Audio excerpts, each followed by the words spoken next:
Good morning, everyone, and welcome to Scotland Hill Farms.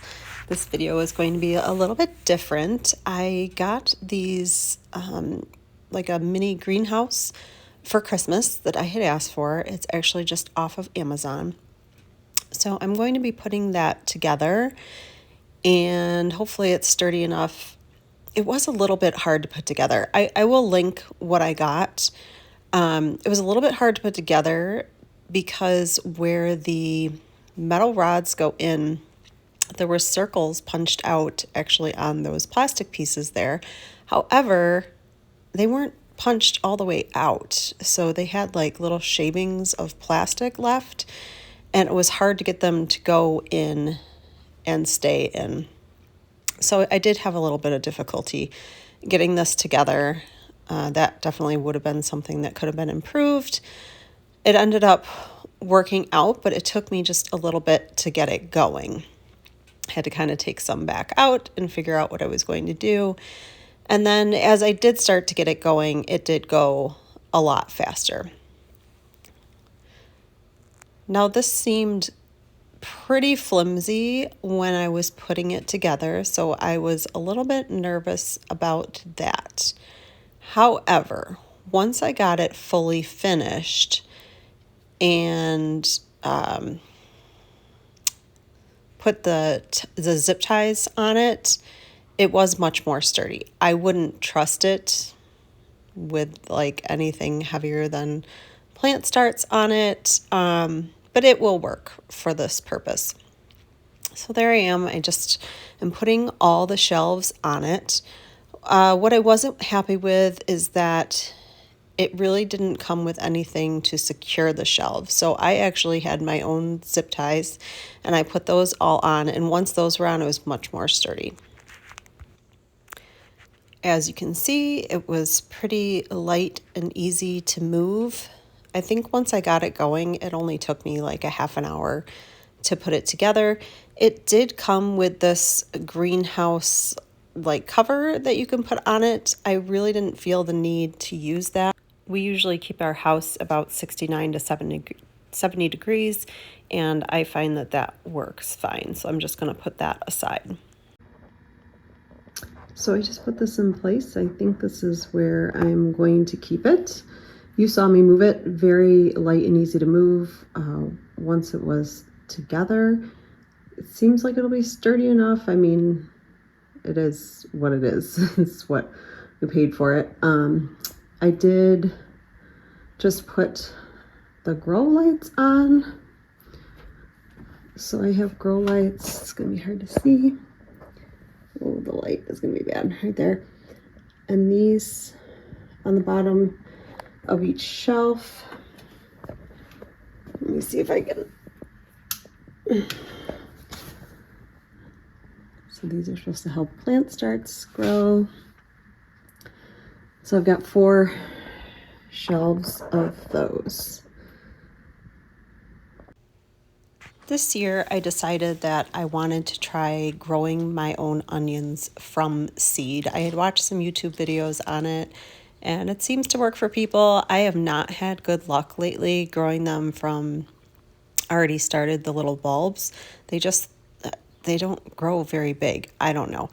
And people said they had much better luck actually growing them from seeds. So I'm going to go ahead and I'm going to plant some onions today, some lettuce, and some basil.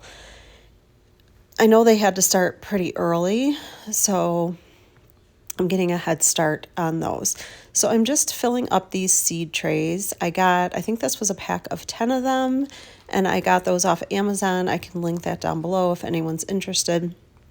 And I'm just filling that up with a Miracle-Gro seed starting mix. I don't know if this is the right stuff to use or not, but it says it's for seed starting, so we're going to try it out. I have started seeds before on my own, but I have usually started them actually in solo cups, and I just put them by the one window in my dining room. However, that doesn't get a whole lot of light, and I found that some of the plants were leggy, and they just had a hard time getting going and growing. And then I've also planted seeds in my outdoor little greenhouse that my husband and my boys made for me, but it's not warm enough yet to go in that greenhouse. I don't have a way to warm the greenhouse up, and it's just not warm enough for them to go out there yet. So I'm going to try growing them inside. So I just put the dirt in, or this seed starting mix, I guess it's not just dirt, it has other stuff in it, into my seed trays. I didn't want to pack it down. I just kind of put it in there loosely and leveled it off. And once that was all in there, you are supposed to wet it down first before you plant any of your seeds in there. So I wasn't soaking it. I was just kind of moistening the soil just to get it enough where the seeds wouldn't kind of just float away when I watered them, and they'd be set in well. I did leave a little bit of extra room on the top so that I could cover the seeds with a little bit of extra soil. Although these seeds didn't require much covering. I think it was only like 1/4 of an inch, even maybe 1/8 of an inch, that you had to cover them with the seed starting mix. So I'm just kind of getting that all set here in the trays right now.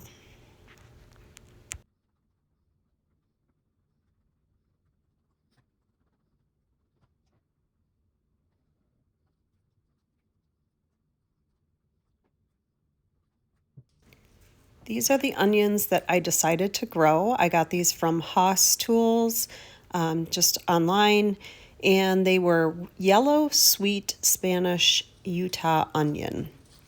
I really just kind of went through and found something that was a sweet onion that was also a good storage onion, and I just kind of went by that. The seeds are pretty small, but I believe there was actually like, I don't know, it was like 150 seeds in there. So I figured, why not try it? They weren't that expensive. On the back, it does say when to plant is early spring. Planting depth was 1/4 of an inch. So that's why I left a little bit of space to put a little bit more of that seed starting mix on the top.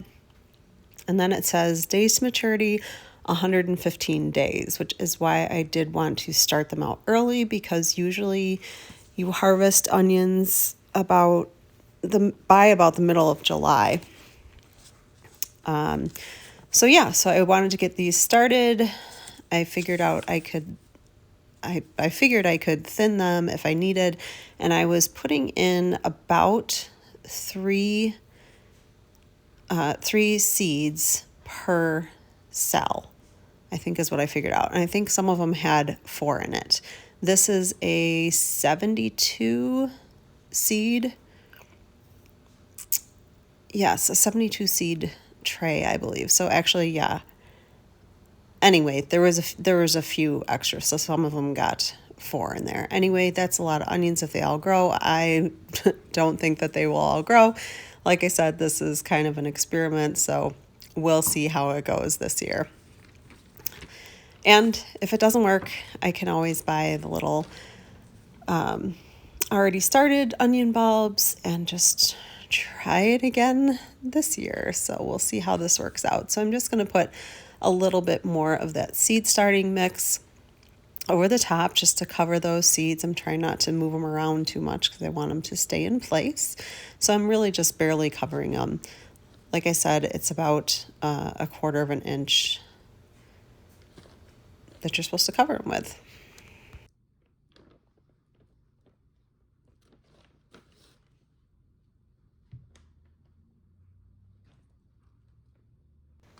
After I finished planting the onions, I wanted to plant some lettuce and some basil. I got these bigger containers, like I think they're supposed to be like window box containers, because I actually want to do an experiment and see if I can grow these more of like an all year long type thing. I would love to be able to have my own salad, my lettuce, greens growing in the house, because obviously that's not something I can grow here in New York in the colder months. So this was really just an experiment to see what I could do. So I'm filling it with some more of the seed starting mix, and I am going to wet that down just like I did before. And these I actually had punched holes in the bottom, so I'm putting them in a container just so that when I pour the water in, it doesn't just go straight through and onto my hardwood floors. So I'm wetting that all down. And again, these are going to be covered with actually about 1/8 of an inch of soil, so not very much at all. You can see here that I'm planting some romaine lettuce seeds. These are seeds that I had actually saved for my plants from 2020. I have no idea if these will grow, but the seeds looked like they were in good condition, so I figured I would just try them out. I'm really just sprinkling them over the top, not paying attention to how many I'm really putting in, because once they start to grow, I'll just thin them out. And here is the Butter Crunch lettuce. I had grown some of this the year prior, but I find that I bought these pelletized seeds, so you'll see them in my hand, and they have a coating on them, so they're easier to see and easier to place. But honestly, last year I didn't have that great of luck with them, so I'm just planting in the other half to see if I can grow them this year. In the other container, I wanted to try my own basil. I do like to have basil in the house, and I have grown that on a windowsill before. So here is my setup once it's all done. Looks so nice and pretty with the new soil and the seed trays sitting there, and I just can't wait to see when they pop up. This is when I start getting really excited. So this is day 5. Yeah, 4 to 5 days after planting, and I think you can see that to the camera. I have all sorts of little seedlings coming up. So those are my lettuce seedlings. I don't know. I love watching them when they're just new. Makes me excited. It is 66 degrees today. Beautiful. I went out and took a walk. When I came back, I saw these growing. So totally cool. And I also planted some broccoli and celery over here. So we'll see how that does, but always exciting when those first seedlings pop up. Nothing with my basil or my onions yet, but I didn't expect those to be growing yet. I'm actually surprised these did so well. So I'll leave the lights on now so they can get their sunlight. So I want to close this video out, or I need to close this video out. However, I have more things growing. My basil has popped up the last few days. My lettuce is still going. My broccolis, every cell that I planted has some broccoli plants. I have all my, I'm gonna fall. All my onions planted, they're doing well. And I just had bachelor buttons pop up. So my daughter and I planted seeds this past weekend, so this video has taken place over a few weeks, but I'm really surprised that these popped up so fast. I planted them on Saturday, I believe, and it's Wednesday. So those popped up really fast. Got more flower cells down here. There's some alyssum popping up back there. And zinnias, those just popped up today. These are some more bachelor buttons up here. And then these ones don't have anything yet. I have forget-me-nots, pansies, and marigolds, and more zinnias down there. So yeah, very exciting. It's getting me excited for spring. It's been 70 the past 2 days, but now it dropped back down. It's probably going to be more like winter, but not too bad. Spring will be here sooner than we know it. Thanks for tuning in, guys. If you like this video, give it a thumbs up and subscribe. That would help me out. Thanks. Bye.